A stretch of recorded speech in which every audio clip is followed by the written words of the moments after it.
সোজা বাংলায় আমেরিকার চাকর, আমেরিকার গোলাম এবং আমেরিকার পেইড অর্গানাইজেশন, আমেরিকার একেবারে চাটুকার অর্গানাইজেশন, আমেরিকার সে যেটা চায় সেটা করতে বাধ্য একটি অর্গানাইজেশন হচ্ছে জাতিসংঘ। এই জাতিসংঘ বাংলাদেশের পরিপ্রেক্ষিতে এটা আওয়ামী লীগ, এটা বিএনপি, না এটা ডক্টর ইউনূসের পার্টি, এটা বোঝা খুব মুশকিল এই কারণে। দেখেন, আওয়ামী লীগ গভর্নমেন্ট যখন ক্ষমতায় ছিল শেষ 1-1.5 বছরে জাতিসংঘ যতগুলো স্টেটমেন্ট তাদের ইউনেস্কো বা অন্যান্য যেসব প্রতিষ্ঠান আছে অথবা জাতিসংঘের ভূমিকা সবটাই আওয়ামী লীগের এগেনস্টে ছিল, তাহলে এটা বিএনপি।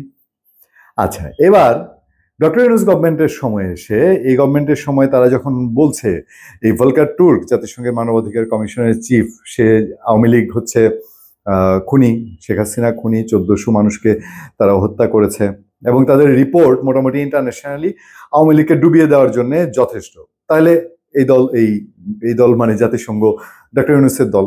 ডক্টর ইউনূসের দল সেটা জনশক্তি নাকি এনসিপি এটা ভিন্ন আলোচনা, কিন্তু হতেও পারে।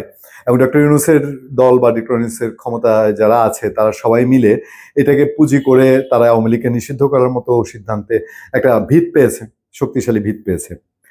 এবার এসে জাতিসংঘ কি আওয়ামী লীগ কিনা, আওয়ামী লীগের অনেকে মনে মনে খুশি হতে পারেন, কিন্তু আমার কাছে এই মেরুদণ্ডহীন অপদার্থ অর্গানাইজেশনটা এবং আজ থেকে না আমাদের জীবন দশায় যা দেখেছি এই সংগঠনের কর্মকাণ্ড, টোটালটা এই বিশ্বকে অস্থির রাখার জন্য যা দায়ী তার চেয়ে বেশি, মানে সবচেয়ে শিরোনামে হচ্ছে জাতিসংঘ।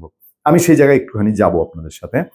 এবার এসে জাতিসংঘ তারা আওয়ামী লীগের নামটা মুখে না নিলেও ব্যাপারটা যে আওয়ামী লীগকে কেন্দ্র করে বোঝা গেছে যে আওয়ামী লীগের নিষিদ্ধ হওয়া নিয়ে বাংলাদেশে যে আইন সংশোধন বা রাজনৈতিক দল নিষিদ্ধ করা এটার একটা বিরুদ্ধে অবস্থান নিয়েছে। তাহলে জাতিসংঘ আওয়ামী লীগ মানে আগের হিসাব অনুযায়ী, সমীকরণ হিসাবে আসলে কিছুই না। বিষয়টা হচ্ছে জাতিসংঘ যখন, যেমন আরেকটা হচ্ছে কি, সবকিছু একটা সীমা আছে বলে না, মানে সহ্যের একটা সীমা আছে বা লাজ লজ্জা মাথা খাওয়ার তো একটা সীমা আছে। এটা তো কোনোভাবে একটা কিছু বেঁচে চলতে হয় জাতিসংঘকে।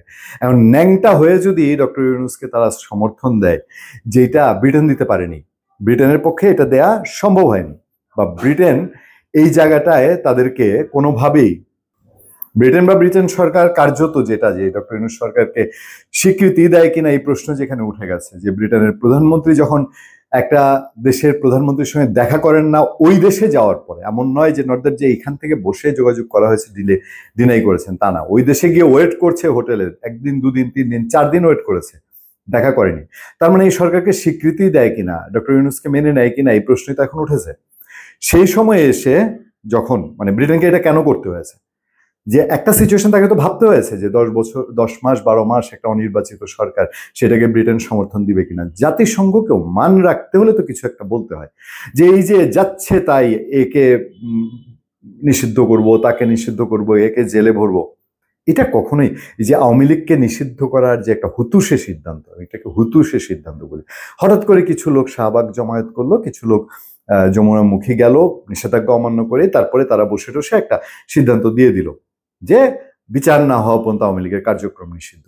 এইটা সারা বিশ্ব ভালোভাবে নেয়নি, এটা অনেক ঘটনা প্রমাণ দিয়েছে। এবার এসে জাতিসংঘ যখন তার এইসব কথাবার্তা বলছে তখন সরকার এটা খারাপ লাগা স্বাভাবিক। আমরা এই প্রসঙ্গে যাব পরবর্তী আলোচনায়। বাংলাদেশের রাজনৈতিক দল ও সংগঠন নিষিদ্ধ করার সুযোগ তৈরি করে আইন সংশোধনে উদ্বেগ জানিয়েছে জাতিসংঘের মানবাধিকার বিষয়ক হাই কমিশনার ভলকার টুর্ক। তিনি জেনেভায় যে 16 জুনে যেই মানবাধিকার কাউন্সিল হয়েছে সেখানে তিনি এই কথাটা বলেছেন। তো এইটাই মোদ্দা কথা, যে জাতিসংঘ এইটা মানে সবকিছু মানার তো একটা লিমিট আছে।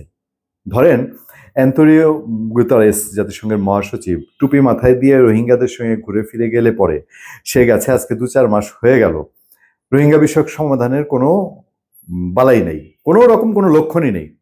ডক্টর ইউনূস যে বললেন আগামী ঈদ তারা ইয়েতে করবে, তাদের দেশে করবে, এবং এগুলোও যে একটা বোগাস কথাবার্তা, এটা এখনো তাদের সরকারের বক্তব্যে প্রকাশ পায়। তারা গিয়ে গর্ডন ব্রাউনের সঙ্গে ইংল্যান্ডে বসে থেকে টেলিফোনে কথা বলে এখন বলছে যে আরো অগ্রগতি হচ্ছে।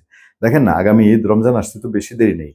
ইলেকশনের চক্করে আমরা এটা ভুলে যাব না। আমরা দেখব যে ডক্টর ইউনূস যে ঘোষণাটা দিলেন এটা কি বক্তৃতার খাতিরে বক্তৃতা দিলেন, নাকি আসলে রোহিঙ্গার আমরা সালাম করবো 5 বছর কেন 10 বছরের জন্য ডক্টর ইউনূসকে যাব, যে আগামী ঈদ বাংলাদেশে 12-14 লাখ রোহিঙ্গা তারা গিয়ে তার দেশে করবে, করিডোর দিয়ে দিলে।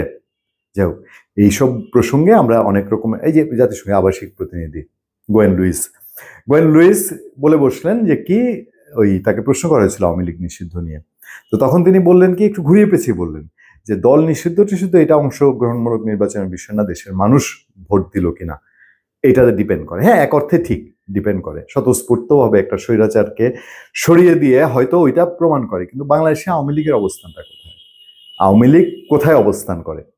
তো বাংলাদেশে আওয়ামী লীগের মধ্যে তো অনেক বিষয় আছে, একেবারে কোর আওয়ামী লীগ, কট্টর আওয়ামী লীগও আলাপচারিতা করলে কি বলে, গল্প করলে কি বলে যে হ্যাঁ আওয়ামী লীগ করতে তো খারাপ কম করে নাই, কিন্তু ওই যে বাংলাদেশের রাজনীতিতে আওয়ামী লীগের চেয়ে খুব ভালো কে আছে এরকম প্রসঙ্গ নানান সময় ওঠে না। সমান সমানই তো সবাই, যে ক্ষমতায় যায় সেই আওয়ামী লীগ হয়ে যায়। যদি আওয়ামী লীগকে খারাপের দৃষ্টান্ত ধরেন, ধরলাম আওয়ামী লীগ খারাপের দৃষ্টান্ত, তো যে ক্ষমতায় যায় সে চেষ্টা করে কেন আওয়ামী লীগ হইতে? ব্যাপারটা ওইরকম না বাংলাদেশে? এবং হচ্ছে তো, এখন পর্যন্ত তাই হচ্ছে।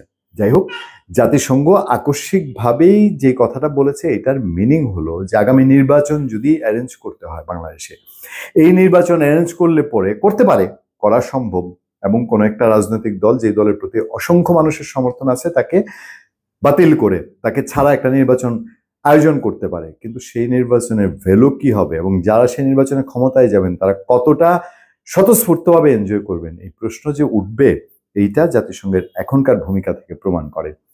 ধন্যবাদ সবাইকে। ভালো থাকবেন, সুস্থ থাকবেন। সত্য, করুণা এবং সহনশীলতার সাথে আপনাদের সাথে আমি আতিক রহমান, পূর্ণিয়া।